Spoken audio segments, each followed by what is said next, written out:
யாக்கோப்பு எழுதிய திருமுகத்திலிருந்து வாசகம். அதிகாரம் 1. முன்னுரை. வாழ்த்து. சிதறுண்டு வாழும் 12 குலத்தினருக்கு, கடவுளுக்கும் ஆண்டவராகிய இயேசு கிறிஸ்துவுக்கும் பணியாளனாகிய யாக்கோப்பு வாழ்த்து கூறி எழுதுவது. சோதனைகள், நம்பிக்கையும் ஞானமும். என் சகோதர சகோதரிகளே, பல வகையான சோதனைகளுக்கு உள்ளாகும் போது நீங்கள் மகிழ்ச்சியாய் இருக்க வேண்டும் என்பதை கருத்தில் கொண்டிருங்கள். உங்கள் நம்பிக்கை சோதிக்கப்படும் போது மன உறுதி உண்டாகும் என்பது உங்களுக்கு தெரியும். உங்கள் மன உறுதி நிறைவான செயல்களால் விளங்கட்டும். அப்பொழுது எக்குறையுமின்றி முற்றும் நிறைவுள்ளவர்களாயிருப்பீர்கள். உங்களிடையே குறைவான ஞானம் கொண்டிருப்போர் கடவுளிடத்தில் கேட்கட்டும், அப்பொழுது அவரும் ஞானத்தை கொடுப்பார். அவர் முகம் கோணாமல் தாராளமாய் எல்லோருக்கும் கொடுப்பவர். ஆனால் நம்பிக்கையோடு ஐயப்பாடின்றி கேட்க வேண்டும். ஐயப்பாடு கொள்பவர்கள் காற்றினால் அலைக்கழிக்கப்படும் கடல் அலையை போன்றவர்கள். எனவே இத்தகைய இரு மனமுள்ள நிலையற்ற போக்குடையவர்கள் ஆண்டவரிடம் ஏதாவது பெற முடியும் என நினைக்காதிருக்கட்டும். ஏழ்மையும் செல்வமும். தாழ்நிலையில் உள்ள சகோதரர் சகோதரிகள் தாங்கள் உயர்வு பெறும் போது மகிழ்ச்சி அடைவார்களாக. செல்வ செழிப்பில் இருப்பவர்கள் தாங்கள் தாழ்நிலை அடையும் போதும் மகிழ்ச்சியாய் இருப்பார்களாக.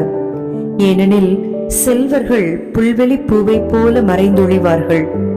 கதிரவன் எழ வெயில் ஏறி புல் உலர்ந்து போம், அதன் பூ வதங்கி விழும், அதன் அழகிய தோற்றமும் அழிந்துவிடும். அவ்வாறே செல்வரும் தம் அலுவல்களில் ஈடுபடும் போதே அழிவுறுவர். கடவுளும் சோதனையும். சோதனையை மன உறுதியுடன் தாங்குவோர் பேறு பெற்றோர். ஏனெனில் அவர்களது தகுதி மெய்ப்பிக்கப்படும் போது தம் மீது அன்பு கொள்வோருக்கு கடவுள் வாக்களித்த வாழ்வாகிய வெற்றி வாகையினை அவர்கள் பெறுவார்கள்.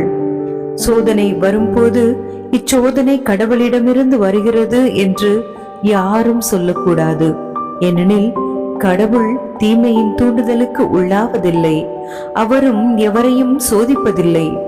ஒவ்வொருவரும் தம் சொந்த தீய நாட்டத்தினாலேயே சோதிக்கப்படுகின்றனர். அது அவர்களை கவர்ந்து மயக்கி தன்மயப்படுத்துகிறது. பின்னர் தீய நாட்டம் கருக்கொண்டு பாவத்தை பெற்றெடுக்கிறது. பாவம் முழு வளர்ச்சியடைந்து சாவை விளைவிக்கிறது. என் அன்பார்ந்த சகோதர சகோதரிகளே, ஏமாந்து போக வேண்டாம். நல்ல கொடைகள் அனைத்தும் நிறைவான வரமெல்லாம் ஒளியின் பிறப்பிடமான விண்ணக தந்தையிடமிருந்தே வருகிறது. அவரிடம் எவ்வகையான மாற்றமும் இல்லை. அவர் மாறிக்கொண்டிருக்கும் நிழல் அல்ல. தம் படைப்புகளுள் தாம் முதற்கனியாகும்படி உண்மையை அறிவிக்கும் வார்த்தையால் நம்மை இன்றெடுக்க அவர் விரும்பினார். அறிவுரையும் எச்சரிக்கையும், இறை வார்த்தையை கேட்டலும் செயல்படுத்தலும். என் அன்பார்ந்த சகோதர சகோதரிகளே, இதை தெரிந்து கொள்ளுங்கள். ஒவ்வொருவரும் கேட்பதில் வேகமும் பேசுவதிலும் சினம் கொள்வதிலும் தாமதமும் காட்ட வேண்டும். ஏனெனில் மனிதரின் சினம் கடவுளுக்கு ஏற்புடைய செயல்கள் நிறைவேற தடையாயிருக்கின்றது. எனவே எல்லா வகையான அழுக்கையும் உங்களிடம் மிகுந்துள்ள தீமையையும் அகற்றி உங்கள் உள்ளத்தில் ஊன்றப்பட்ட வார்த்தையை பணிவோடு ஏற்றுக்கொள்ளுங்கள். அதுவே உங்களை மீட்க வல்லது. இறை வார்த்தையை கேட்கிறவர்களாக மட்டும் இருந்து உங்களை ஏமாற்றிக் கொள்ள வேண்டாம். அதன்படி நடக்கிறவர்களாகவும் இருங்கள்.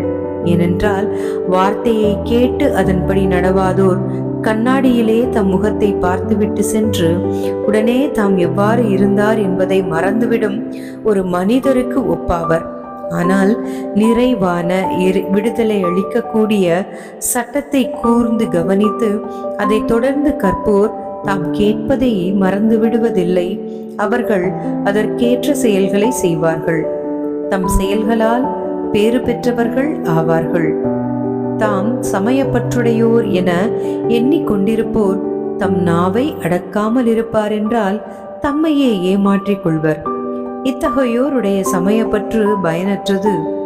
தந்தையாம் கடவுளின் பார்வையில் தூய்மையானதும் மாசற்றதுமான சமய வாழ்வு எதெனில், துன்புறும் அனாதைகளையும் கைம்பெண்களையும் கவனித்தலும் உலகத்தால் கரைபடாதபடி தம்மை காத்து கொள்வதும் ஆகும்.